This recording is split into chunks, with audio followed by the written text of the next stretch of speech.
तो कैसे हो दोस्तों। उम्मीद है कि आप सभी अच्छे होंगे और अपने घर पर होंगे। तो पेश हैं आज की 10 मुख्य बड़ी खबरें। पहली खबर, शेख हसीना को वापस के लिए राजनीतिक संचार विदेश सचिव विक्रम मिस्री बांग्लादेश दौरे के कुछ सप्ताह बाद बांग्लादेश ने पत्र लिखा। बांग्लादेश के अंतरिम सरकार ने एक राजनीतिक नोट भेजा है और भारत से अपदस्थ प्रधानमंत्री शेख हसीना को वापस ढाका भेजने का आग्रह किया है। 77 वर्षीय अवामी लीग नेता 5 अगस्त से भारत में रह रही हैं, जब वे बड़े पैमाने पर विरोध प्रदर्शनों के बीच बांग्लादेश से भाग गई थी, जिसने उनकी 16 साल पुरानी सरकार को गिरा दिया और उन्हें भागने पर मजबूर कर दिया। ढाका स्थित अंतर्राष्ट्रीय अपराध न्यायाधिकरण ICT ने शेख हसीना और उनके मंत्रियों, सलाहकारों और पूर्व सैन्य एवं नागरिक अधिकारियों के नाम गिरफ्तारी वारंट जारी किए और उन पर मानवता के विरुद्ध अपराध और नरसंहार का आरोप लगाया। अंतरिम सरकार में विदेश मामले के सलाहकार तौहीद हुसैन ने संवाददाताओं से कहा, हमने भारत सरकार को एक नोट भेजा है जिसमें कहा गया है कि बांग्लादेश न्यायिक प्रक्रिया के लिए उन्हें वापस अपने यहाँ चाहता है। हालांकि सरकार ने स्पष्ट किया कि प्रारंभिक शिक्षा पूरी होने तक किसी भी बच्चे को किसी भी स्कूल से नहीं निकाला जाएगा। केंद्र सरकार ने अपने अधीन आने वाले स्कूलों में कक्षा 5 और 8 के लिए नो डिटेंशन पॉलिसी को ख़त्म कर दिया है, जिसके तहत स्कूलों के साल के अंत में होने वाली परीक्षा में पास नहीं होने वाले छात्रों को फेल करने की अनुमति दी गई थी। 2019 में शिक्षा का अधिकार अधिनियम RTI में संशोधन के बाद कम से कम 16 राज्यों और 2 केंद्र शासित प्रदेशों ने पहले ही 2 कक्षाओं के लिए नो डिटेंशन पॉलिसी को समाप्त कर दिया है। राजपत्र अधिसूचना के अनुसार नियमित परीक्षा के आयोजन के बाद यदि कोई बच्चा समय समय पर अधिसूचित पदोन्नति मानदंडों को पूरा करने में विफल रहता है तो उसे परिणाम की घोषणा की तारीख से 2 महीने की अवधि के बाद अतिरिक्त निर्देश और पुनः परीक्षा का अवसर दिया जाएगा। यदि परीक्षा में बैठने वाला बच्चा पदोन्नति के मानदंडों को पूरा करने में असफल रहता है तो उसे 5वीं कक्षा या 8वीं कक्षा में रोक दिया जाएगा, जैसा भी मामला हो। अधिसूचना में कहा गया कि बच्चे को रोके रखने के दौरान कक्षा शिक्षक बच्चे के साथ साथ यदि आवश्यक हो तो बच्चे के माता पिता का भी मार्गदर्शन करेगा तथा मूल्यांकन के विभिन्न चरणों में सीखने के अंतराल की पहचान करने के लिए बाद में विशेष जानकारी प्रदान करेगा।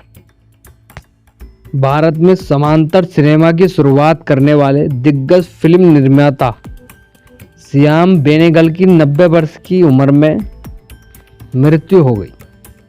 अपने यथार्थवाद और गहराई के लिए जानने वाले उनकी प्रशंसित कृतियों पर अंकुश और निशांत और जुवेदा शामिल है।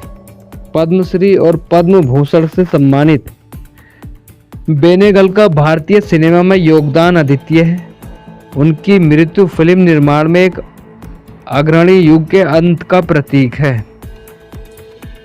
भारतीय सिनेमा ने अपने उल्लेखनीय योगदान के लिए मशहूर दिग्गज फिल्म निर्माता श्याम बेनेगल का 23 दिसंबर को मुंबई में 90 साल की उम्र में निधन हो जाने से समांतर सिनेमा के अग्रदूत मुख्यधारा और कला दोनों ही फिल्मों में बेनेगल के काम ने उन्हें काफ़ी गहराई और कहानी कहने की एक उत्कृष्टता के लिए व्यापक प्रशंसा दिलाई। उनके निधन से भारतीय फिल्म निर्माण में एक नया युग का अंत हो गया। 18 राष्ट्रीय पुरस्कारों के साथ वे अपने यथार्थवादी कहानी और व्यावहारिक सामाजिक टिप्पणी के लिए प्रसिद्ध थे, जिसने उनके काम का मुख्य धारा के सिनेमा से अलग कर दिया था। क्या ऋतिक रोशन और सलमान खान इस प्रोजेक्ट के लिए पहली बार साथ आ रहे हैं? ऋतिक रोशन ने करण अर्जुन में सहायक निर्देशक के रूप में काम किया और कहो ना प्यार में अभिनय की शुरुआत करने वाले पहले सलमान खान के साथ प्रशिक्षण लिया। तब से प्रशंसक दोनों के बीच सहयोग का बेसब्री से इंतजार कर रहे हैं। अब यह पुष्टि हो गई है कि सलमान खान और ऋतिक एक विशेषज्ञ परियोजना के लिए साथ काम करेंगे। पिंकी जिला की एक रिपोर्ट के अनुसार सलमान खान और ऋतिक पहली बार किसी बड़े ब्रांड के एक्शन से भरपूर विज्ञापन के लिए साथ काम कर रहे हैं। बड़े पर्दे पर साथ काम करने के लिए प्रयासों के बाद यह एक कॉर्पोरेट प्रोजेक्ट है जिसने दोनों सुपरस्टार्स को साथ लाया है। विज्ञापन का निर्देशन अली अब्बास जफर करेंगे। यह जल्द ही प्रसारित होगा। रिपोर्ट में यह भी बताया गया है कि विज्ञापन मुंबई में फिल्माया जाएगा, लेकिन टीम ने सलमान खान और ऋतिक रोशन की स्टार पावर से मेल खाते हुए दृश्यों को बढ़ाने के लिए अंतर्राष्ट्रीय स्थानों के VFX शॉट का इस्तेमाल किया। इस सहयोग के बारे में जल्द ही आधिकारिक घोषणा होने की उम्मीद है। इस विज्ञापन फिल्म निर्देशक अली अब्बास जफर और सलमान खान एक बार फिर साथ काम करेंगे।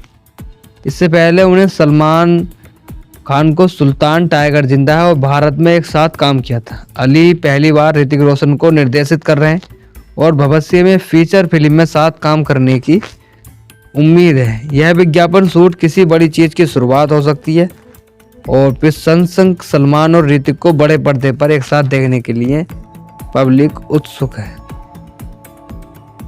मुख्यमंत्री अब्दुल्ला ने प्रतिनिधि मंडल से वादा किया है कि सरकार 6 महीने के भीतर आरक्षण मुद्दे का समाधान करेगी। उन्होंने जम्मू कश्मीर के मुख्यमंत्री द्वारा दी गई समय सीमा को सकारात्मक विकास दिया। सांसद रूहुल्लाह ने कहा कि मैं मुख्यमंत्री उमर अब्दुल्ला का आभारी हूं, जिन्होंने आरक्षण मुद्दे पर छात्रों की बात सुनी और इसे गंभीर और संवेदनशील मुद्दों को हल करने के लिए 6 महीने का समय दिया। उन्होंने कहा कि सीएम अब्दुल्ला द्वारा तय की गई समय सीमा का मतलब यह नहीं है कि इसमें पूरे 6 महीने लगेंगे। उन्होंने कहा इसमें 2 या 3 महीने ही लग सकते हैं, चूँकि 1 महीना पहले ही बीत चुका है। इसलिए मुझे उम्मीद है कि आने वाले 5 महीनों में यह मामला सुलझ जाएगा। जम्मू कश्मीर के नेशनल कॉन्फ्रेंस JKNC के वरिष्ठ नेता रूहुल्लाह ने बाद में कहा कि हमें सरकार की सीमाओं को भी समझना होगा, क्योंकि अभी तक कारोबारी नियम नहीं हुए हैं। उन्होंने कहा जब तक व्यवसायी नियम स्पष्ट नहीं हो जाते तब तक चीज़ों को आकार लेने में समय लगेगा। मुझे उम्मीद है कि आने वाले 1 से 2 महीने में इस पर सोच विचार किया जाएगा और अनुसार चीज़ें सही हो जाएंगी। सांसद मियां अल्ताफ ने चावल गांव सोपिया सड़क का आज उद्घाटन किया। स्थानीय लोगों ने परियोजना को शीघ्रता और कुशलता से पूरा करने के लिए PMGSY विभाग की सराहना की।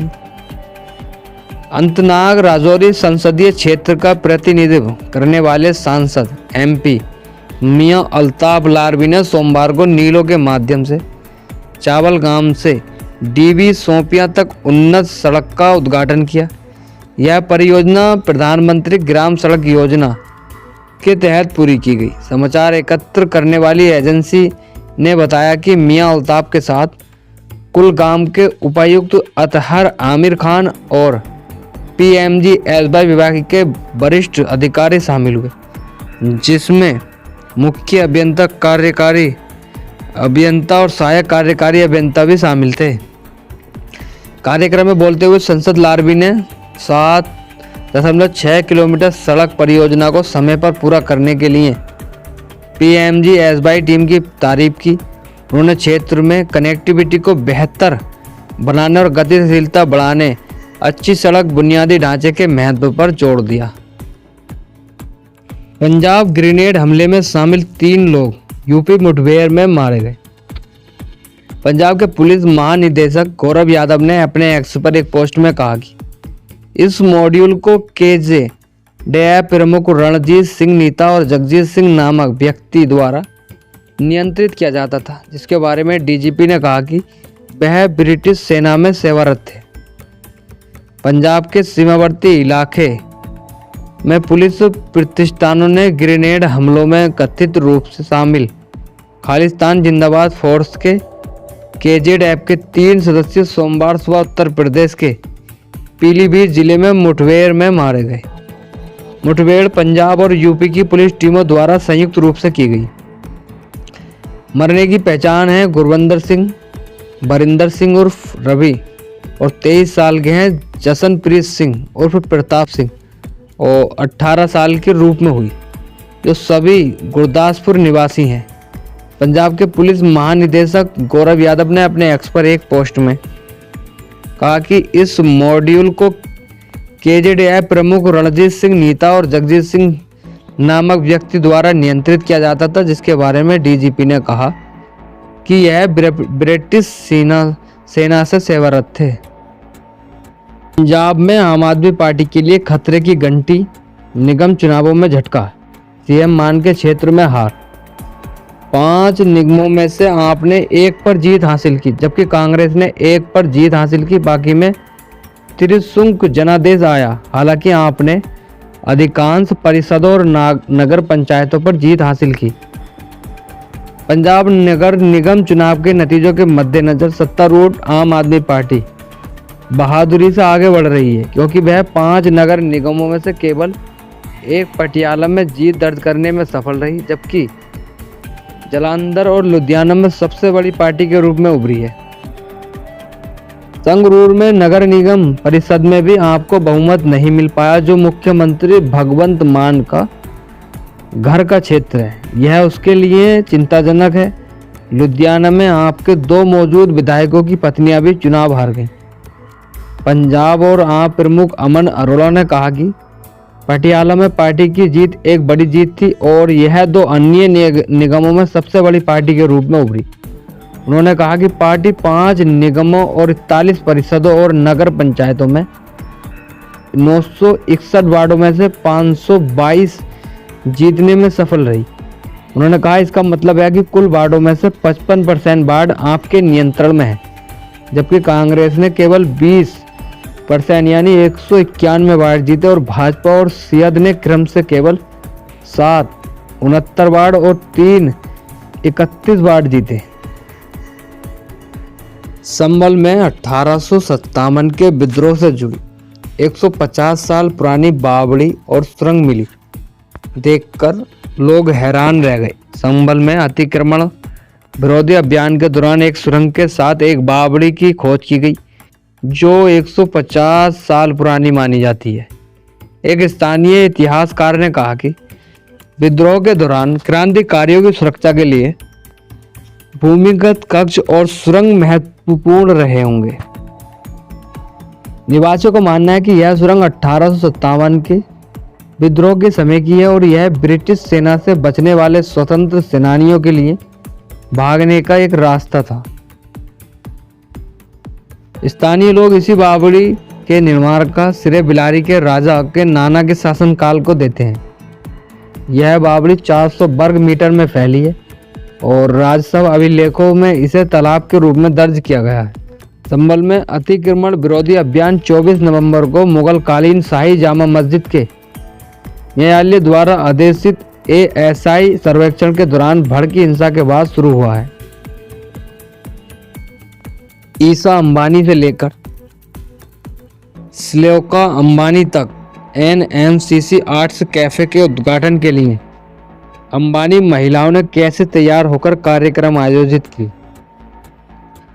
अंबानी परिवार विलासिता, रचनात्मक और शैली में नए मानक स्थापित करने जारी रखा था, जिससे न केवल भारत में सबसे प्रभावशाली परिवार के रूप में बल्कि फैशन आइकन के रूप में भी उनकी स्थिति मजबूती है।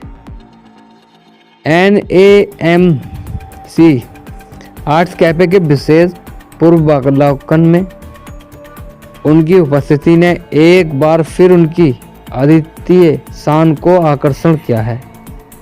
अंबानी परिवार की मुखिया नीता अंबानी ने एक बार फिर साबित कर दिया कि वह एक स्टाइल आइकन क्यों है।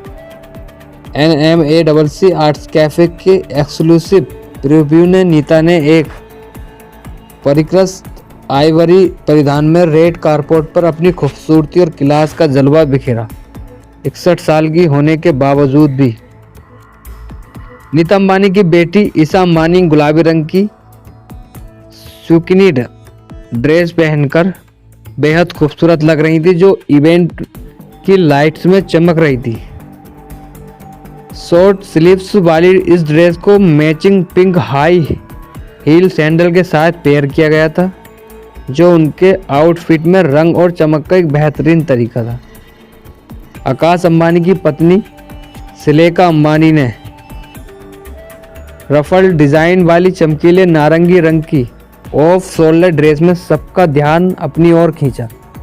यह ड्रेस उनके चमकदार रंगत के साथ पूरी तरह से मेल खा रहा था और इसके सफ़ेद रंग की हाई हील वाली सैंडल के साथ पेयर किया गया था।